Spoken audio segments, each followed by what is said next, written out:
इस कहानी से हमें यह सीख मिलती है, हर चमकती चीज सोना नहीं होती और हर साधु संत नहीं होता। असली रहस्य अक्सर हमारी आंखों के सामने ही होते हैं, पर उन्हें भेदने के लिए गहरी समझ और निर्भयता की आवश्यकता होती है। बहुत समय पहले की बात है। उज्जैन नगरी पर महाराजा विक्रमसेन, जो आगे चलकर विक्रमादित्य के नाम से प्रसिद्ध हुए, राज्य करते थे। वे अपनी प्रजापालकता, न्यायप्रियता और अद्भुत पराक्रम के लिए विख्यात थे। एक दिन उनके दरबार में एक सन्यासी आया। उसके चेहरे पर अजीब सी शांति और आंखों में गहरा रहस्य छिपा था। उसने विक्रम को एक फल भेंट किया और कहा, महाराज, मैं हर रोज आपके लिए एक फल लाऊंगा। आपसे अनुरोध है कि इसे स्वीकार करें। विक्रम ने सोचा कि यह कोई सामान्य भेंट होगी और सन्यासी का आदर करते हुए फल स्वीकार कर लिया। यह सिलसिला कई दिनों तक चलता रहा। रोज सन्यासी आता, फल देता और बिना कुछ कहे चला जाता। एक दिन विक्रम ने फल को ध्यान से देखा। फल के अंदर एक चमचमाता हीरा जड़ा हुआ था। विक्रम हैरान रह गए। उन्होंने सन्यासी को रोका और पूछा, भगवान, आप इतने दिनों से मुझे ये बहुमूल्य हीरे दे रहे हैं, पर कभी कुछ मांगते नहीं। आखिर आप चाहते क्या हैं? सन्यासी मुस्कुराया और बोला, महाराज, मैं आपसे एक छोटा सा काम करवाना चाहता हूं। अमावस्या की रात को आप नगर के पश्चिम में स्थित श्मशान घाट पर आएं। वहां एक बहुत पुराना शीशम का पेड़ है। उस पेड़ पर एक शव लटका हुआ है। उसे उतारकर मेरे पास ले आए। बस यही मेरी दक्षिणा है। विक्रम को यह सुनकर कुछ अटपटा लगा, पर सन्यासी के प्रति आदर और जिज्ञासा ने उन्हें यह कार्य करने के लिए प्रेरित किया। उन्होंने हां कर दी। श्मशान की रहस्यमयी रात अमावस्या की काली रात थी। घोर अंधेरा पसरा हुआ था और हवा में एक अजीब सी सिहरन थी। विक्रम अपने शस्त्रों से लैस होकर श्मशान की ओर चल पड़े। श्मशान पहुंचकर उन्होंने देखा कि वहां सचमुच एक पुराना शीशम का पेड़ खड़ा था और उस पर एक भयानक सा शव लटका हुआ था। उसकी आंखें खुली थीं और उसमें एक विचित्र चमक थी। जैसे ही विक्रम ने शव को पेड़ से उतारा, वह शव अचानक बोल उठा, हे महाराज विक्रम, मैं एक बेताल हूं। तुम मुझे ले जाने से पहले मेरी एक शर्त सुन लो। यदि तुम मुझे ले जाते समय रास्ते में एक भी शब्द बोले, तो मैं तुरंत उड़कर वापस इस पेड़ पर जा लटकूंगा। इसलिए जब तक तुम मुझे सन्यासी के पास नहीं पहुंचा देते, तब तक मौन रहना। विक्रम ने सोचा कि यह तो बड़ी अजीब शर्त है, पर वे मौन रहकर बेताल को अपने कंधे पर रखकर चल पड़े। बेताल की पहली कहानी, साधु का छल और अदृश्य माया। जैसे ही वे आगे बढ़े, बेताल ने अपनी पहली कहानी शुरू की। महाराज, मेरी पहली कहानी एक ऐसे साधु की है जो देखने में जितना सीधा था, भीतर से उतना ही कपट नहीं। एक राज्य में एक बहुत प्रसिद्ध साधु रहता था। उसकी ख्याति दूर दूर तक फैली हुई थी। लोग मानते थे कि उसके पास अद्भुत सिद्धियां हैं। वह लोगों के दुहक दूर करता और उनके जीवन में शांति लाता। राजा भी उस पर बहुत विश्वास करता था। उसी राज्य में एक युवा कलाकार भी रहता था, जिसका नाम था माधव। माधव बहुत प्रतिभावान था, पर उसे कभी वह पहचान नहीं मिली जो उसे मिलनी चाहिए थी। एक दिन साधु ने माधव को अपने आश्रम में बुलाया। साधु ने कहा, वत्स, तुम्हारी कला अद्भुत है। मैं तुम्हें एक ऐसी युक्ति सिखाऊंगा जिससे तुम अदृश्य हो सकते हो, पर इसके लिए तुम्हें कुछ विशेष मंत्रों का जाप करना होगा और मेरे लिए एक गुप्त कार्य करना होगा। माधव बहुत प्रसन्न हुआ। उसने सोचा कि यह उसके जीवन को बदल देगा। साधु ने उसे एक विशेष तेल दिया और कहा कि इसे अपने शरीर पर मलकर मंत्र जपने से वह अदृश्य हो जाएगा। माधव ने वैसा ही किया।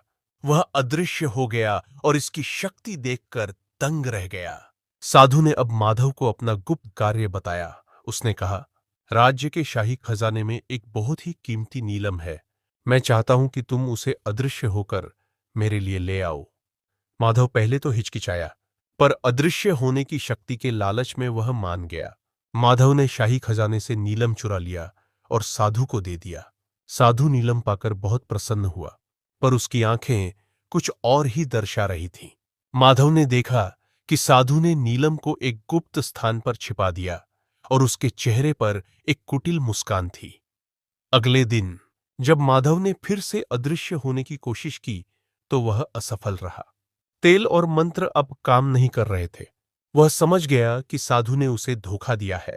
साधु ने नीलम चुराने के लिए उसे केवल एक बार अदृश्य होने की शक्ति दी थी।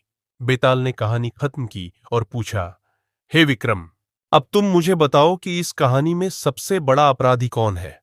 क्या वह साधु जिसने माधव का इस्तेमाल किया, या वह माधव जिसने लालच में आकर चोरी की, या कोई और?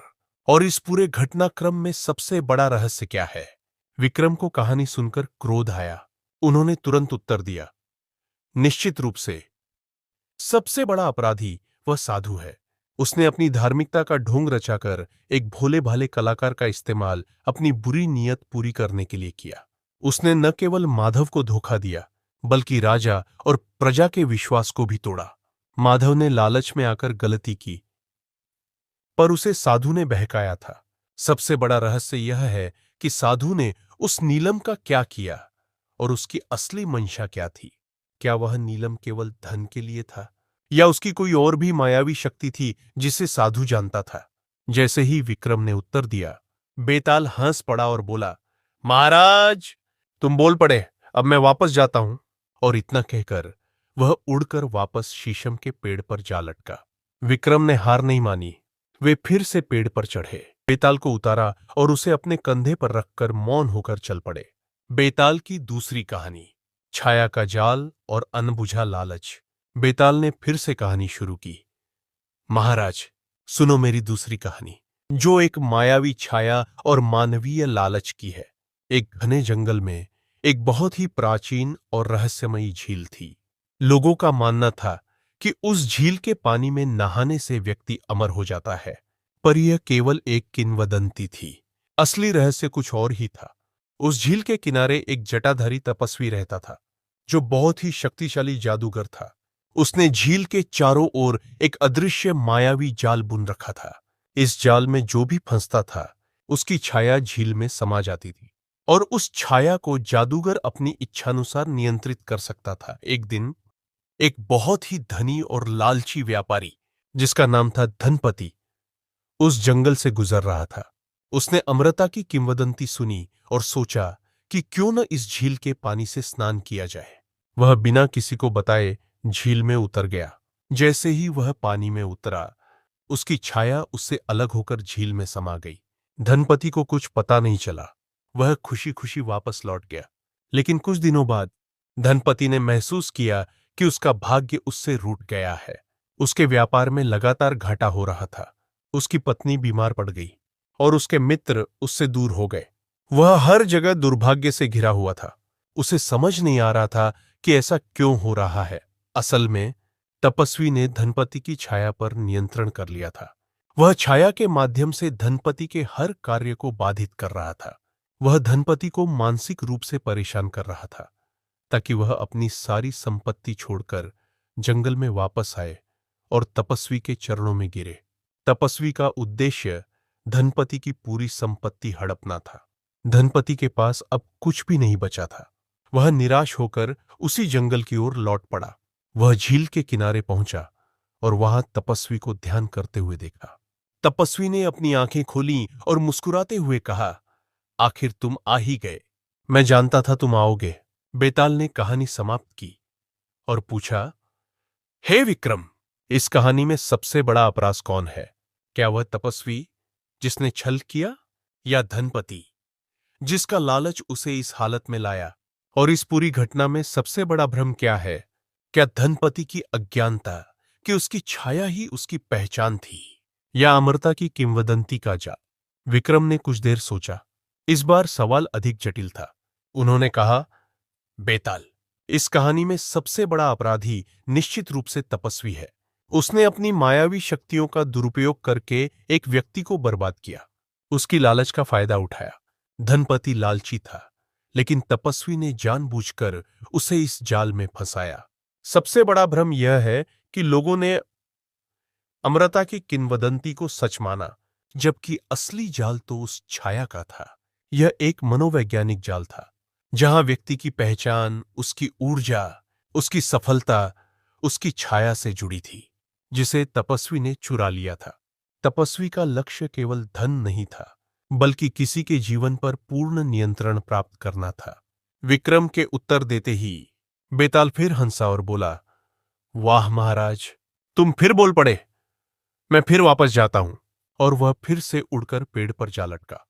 विक्रम दृढ़ थे।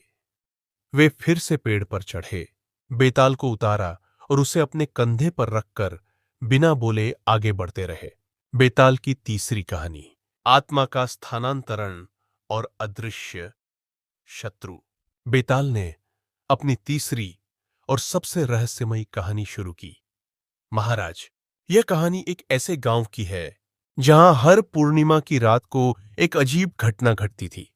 उस गांव ही में एक बहुत ही प्रसिद्ध ज्योतिषी रहता था, जिसका नाम था ज्ञानदेव। उसकी भविष्यवाणियां कभी गलत नहीं होती थी। लोग उस पर बहुत विश्वास करते थे। लेकिन ज्ञानदेव की एक गुप्त शक्ति थी। वह अपनी आत्मा का स्थानांतरण कर सकता था। वह अपनी आत्मा को किसी और के शरीर में डाल सकता था और उसके शरीर को नियंत्रित कर सकता था। उसी गांव में एक बहुत ही सुंदर और दयालु राजकुमारी रहती थी, जिसका नाम था लीलावती। लीलावती को एक गंभीर बीमारी हो गई थी और कोई भी वैद्य उसे ठीक नहीं कर पा रहा था। राजकुमारी के पिता राजा ने घोषणा की कि जो भी उसकी बेटी को ठीक करेगा, उसे आधा राज्य और लीलावती का हाथ मिलेगा। ज्ञानदेव ने यह घोषणा सुनी। उसने एक कुटिल योजना बनाई। उसने राजकुमारी को ठीक करने का नाटक किया। उसने कुछ जड़ी बूटियां दी और कहा कि अगली पूर्णिमा की रात को राजकुमारी पूरी तरह ठीक हो जाएगी। लेकिन उसी रात ज्ञानदेव ने अपनी आत्मा को राजकुमारी के शरीर में स्थानांतरित कर लिया। अब राजकुमारी के शरीर में ज्ञानदेव की आत्मा थी।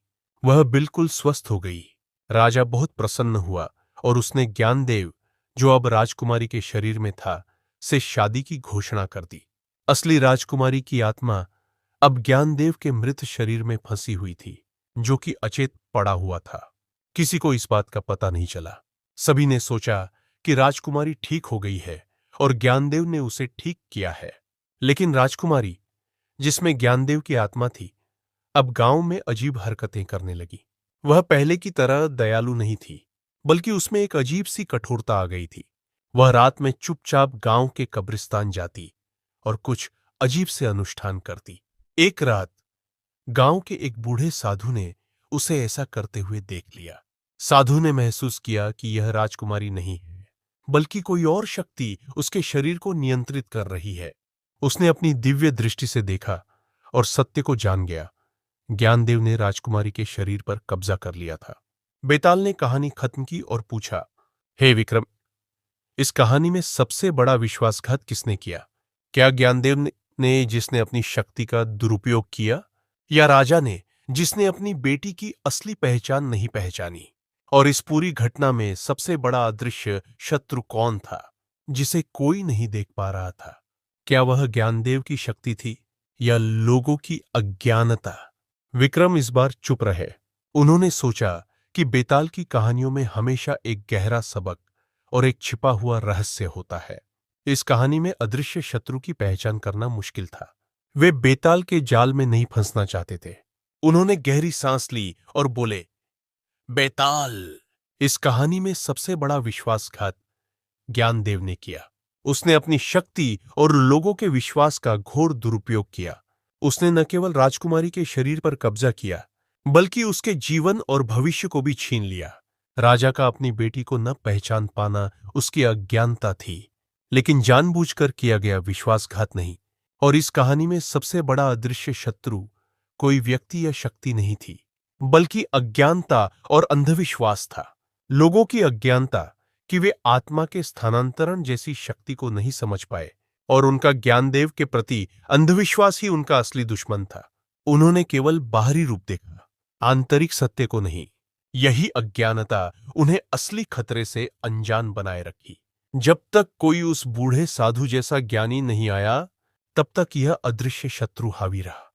विक्रम का उत्तर सुनकर बेताल ने एक गहरी सांस ली। इस बार वह चुप रहा। उसने महसूस किया कि विक्रम ने न केवल सही उत्तर दिया था, बल्कि हर प्रश्न के पीछे के गहरे दर्शन को भी समझा था।